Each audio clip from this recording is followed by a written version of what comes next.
Good evening. So if you watched my previous video, you would have seen me replace the planter all the way along the side of the greenhouse here, but there's a water butt stand at the end that I never got around to replacing. So as you can see, it is incredibly dry at the moment, but we are supposed to be having some rain in the next couple of days. So my plan is for the next couple of evenings to take out this pile of rubble that was the water butt stand and replace it and get the water butt plumbed back in so I can save as much rain as possible. Now there are a couple of plants here that I'm going to be removing. They will be rehomed, but yeah, let's make a start and see how much I can clear and see how much I can get built back today.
Right, well it's taken me about an hour and a half, but I managed to get that down to the right size and level. I actually ended up moving some of these rocks at the front to give myself enough space, but that's now ready for me to start building back again. I've got about an hour of daylight left, so I'm going to give it a go and see if I can get it done tonight.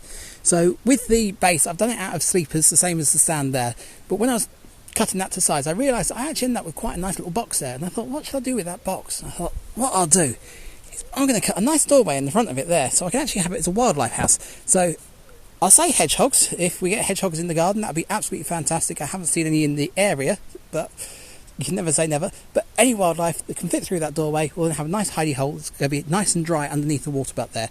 So yeah, that's the idea. So I'm going to lay some plastic down and start building that up.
Right, well that's it built, and just in time because I'm just about to lose the sun behind the mountain over there.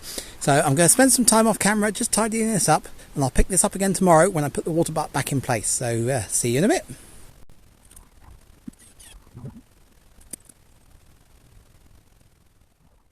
Right, well it's next day and things are looking a lot tidier. So all the soil that I dug out from here and dug out from the front of the bed here, I spent some time yesterday bringing it all back again and filling this gap in here.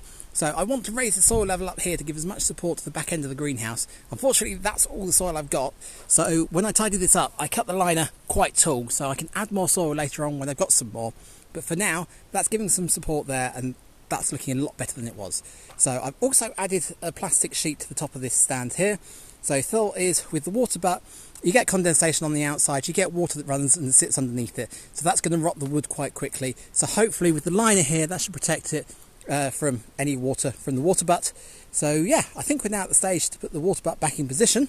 So we've got to look at the gutter. So on the greenhouse you can see there's this half round gutter, so that's what I'm trying to connect to. There's no proper connection for this, but in the past I've used 1.25" waste pipe, and that just pushes in like that. The only downside to that is there's a little bit of a ridge just at the end of the pipe there, and the leaves tend to get caught on that. But I've recently tried 1.5" pipe, and I've got this elbow and I'm just cut a little slot in it so it fits on nicely. But I found that, if we can push that on, sits quite nicely, and now the water should go straight off the end there, and you can see the leaves falling through, so straight down the pipe here. That also gets it that little bit closer to the greenhouse, so I can put some clips on it and it'll look a lot tidier. So let's get this gutter in.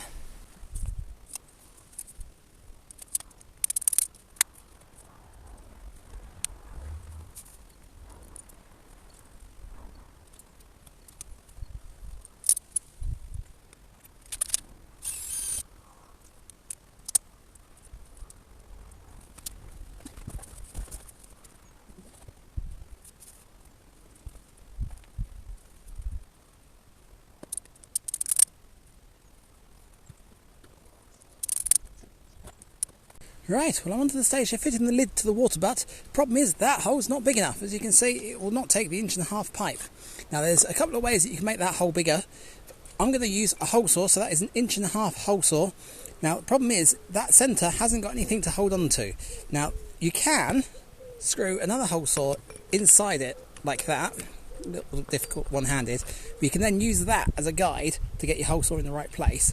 Problem is that will bring me slightly closer to this edge, and I don't want to do it, so I'm going to do it the slightly more difficult way, which is just come in at an angle and hope that it doesn't go wrong. So I'm literally just going to hold it in at that sort of angle and hope that by pushing it against this it will guide it to the right place. So yeah, I haven't got another lid, so let's see how we go.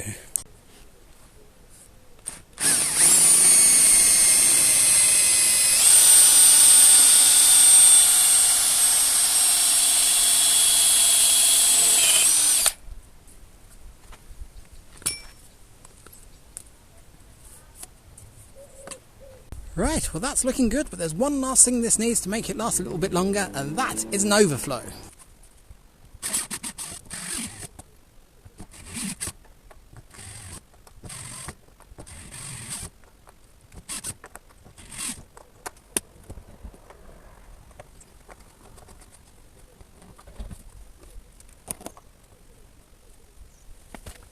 Right, well that's the overflow pipe in. I've brought it down to here for the moment. I might have to extend that in the future, but we'll see how it goes. It's going to be a while before this water butt's completely full, but there's one last thing I need to do, and that's test it.